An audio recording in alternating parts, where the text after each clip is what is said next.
Hey guys, hopefully everybody's doing good today. It's Saturday morning.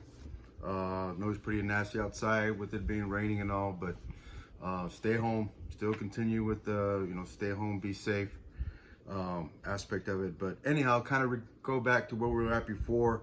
Remember the parts of the valve that we talked about last time. Of course, the top of the valve, where the chamfer part is. We've got the where the keeper and the grooves go, inspect those areas. The stem, going down to the fillet area, which is above the face area of the valve, between the face, the flat part, or the fillet in area, and the stem, that's the fillet part. And then we've got the stem part, which is the bottom part of it. The face goes right below. And then we got that little section called the margin, which is close to the bottom part of the head of the valve. We talked about what the main reason for the margin, and the main reason for that margin being there is to help with absorbing heat and being able to transfer that heat, and also to help seal. A couple of things we also talked about last time was checking for warpage and cracks. Just remember, the cylinder head should not be warped no more than 3 to 5 thousandths. 3 to 5 thousandths for warpage. Typically, we're going to use a 3,000 Spieler gauge and kind of go from there. But 3 to 5 thousandths is where we don't want to have any excessive warpage. Valve spring surface, fast forwarding on chapter 22. We're kind of, like I said, kind of go back and forth, 22 to 10 at some point, and then go to 11. I've got a few demos that I'm going to be doing for you guys with valve spring removal, checking installed height, free length, and then open and close pressure with the valve spring, check for squareness. We'll be looking at doing that as well, and I'll do some demo videos for that for you guys. On page 485, we fast forward to that. On valve spring service, normally over 100,000 miles is when we start having problems with the valve springs kind of deteriorating. A couple of things that we need to know, that you're going to be required to know, of course, are the valve spring free length. So the free length is measured in the combination square with using a square gauge, and I'll probably show you how to use that. I have one that I'll do for you. We go to the top of the head to the bottom part of the retainer to measure that. Then we're going to take the valve spring off, and then we're going to measure it again with just nothing but the retainer and the keepers, and compare that difference to our specifications. Anytime we have more excessive spring installed height length than compared to what we have normally as we measure it, and as we above specifications, then we need to subtract what we measured versus the specifications to give us the shim size that we need. And the purpose of those shims to help keep that valve spring closed, because remember, we need to close that valve in order for what? For combustion to take place. Otherwise, we're going to have over valve float, and which means that the valve is going to stay open longer than what it should. Okay, and we're going to lose some compression out of that as well. So typically our symptoms will be a rough idle, and we can see that, and we know about that. If we have a problem with anything with the valve train assembly, we're going to have that needle fluctuated between 14 and 18 inches of vacuum. Okay, so we're also going to check for squareness, and we can use that with a square gauge, and I'll demo that probably at the shop next week, or this coming week, sorry, because this video is intended for Monday. We'll look at checking for squareness on it, show you how to do that at the shop over there, so that way you can see if it's bowed out, or if it's squared, or if it's warped.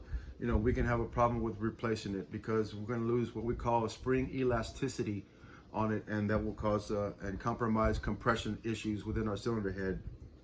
But we'll also check valve spring tension. We're going to measure open length, and we're also going to measure close pressure. So every specification on the service manual contains that information, where we measure valve spring height, open length, and close pressure.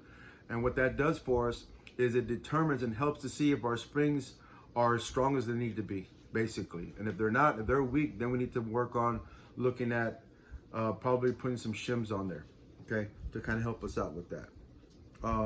So valve spring installed height, again, is the distance on page 486, is the distance between the bottom of the retainer to the top of the cylinder head. Right there where that valve spring rests, inside next to the valve guide area, we're going to measure that distance right there. We do it with the spring installed, and then we're going to remove it and then get the retainer and keepers and measure it again. And again, I'll get a chance to demo that for you and send you a video with that. Okay. Valve spring stem height, again, that's the one that we use and measure with it off. And on page 487 on figure 2245B is what we're looking at as far as making that measurement. So you're going to take that measurement and compare that with the measurement with the spring installed, okay, to give you the difference. Now, once we have that measurement, we're going to compare it to the specifications in the service manual, and whatever greater that number is, when we minus it together, that's going to give us in thousandths of an inch of a shim before we got to put in there. 10, 20, 30 thousandths of an inch shim is what we normally get from that. So that's what we're looking at right there when we do this type of measurement. Okay, and you would do this to not just one valve, but you would do it to all of them. And that's what machine shop guys would do when you pull your heads and take them off to the machine shop for them to have to get the work done. That's exactly what they're going to do. They're going to do it for every single valve on a cylinder head. If you have a single, it's a single. If you have two heads, they're going to do it for both heads. So you're paying for that as well. Okay, valve seals.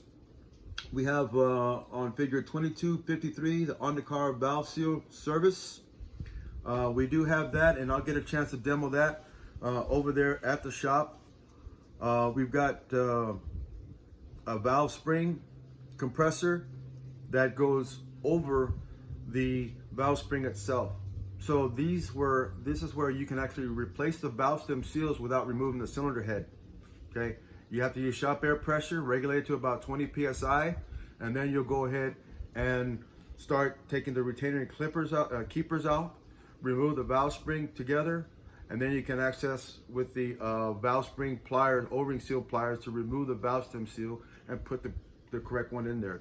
Now, we talked about the different ones last time. We have the O-ring seals, we have umbrella seals, and the positive locking seals. So when I do the demo in the shop, I'll show you exactly which ones we're going to be dealing with. Okay. And then also I'm going to be demoing pretty quick here how to do the valve stem seal service with the cylinder head off of the vehicle with the big valve spring compressor tool. And you'll get a chance to see that tool in action. I will also get a chance to show you how to use on worksheet 11, the closed pressure and the open pressure. We call it the Blue Monster at the shop. Show you how to use that, and that'll probably be happening on Monday here. Valve leak testing. Basically, when we do, we want to check the valves and the guide seals for leakage. What we're basically going to do is put the cylinder head upside down, as we've done already preliminary 5 inspection checkpoints of a cylinder head that we discussed last time. And then we're going to put some water with cylinder head upside down, the valve facing upwards. You're going to put some water or solvent solution on top of the combustion chamber area. And if we see any leakage coming down through it, any water seeping past the valve stem and the guide, we know we have leakage, and we're going to have obviously compression problems.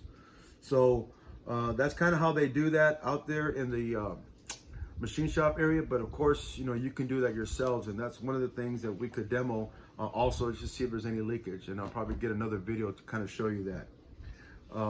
So this is going on to chapter 22. We're going to bounce back again to 10 momentarily on the camshaft service, and kind of show you some things on that and how to do some other particular measurements with the camshaft, the lobe lift calculation. I'll show you a demo how to do that for you guys in the next few videos. So I've got probably about 3 or 4 videos coming out your way for this week on this particular section of chapter 22 and 10. Okay, you guys be safe out there. Again, I'll have this video posted up for this coming week, along with another one that I will do for Wednesday's lecture period. And just be safe out there, and take care.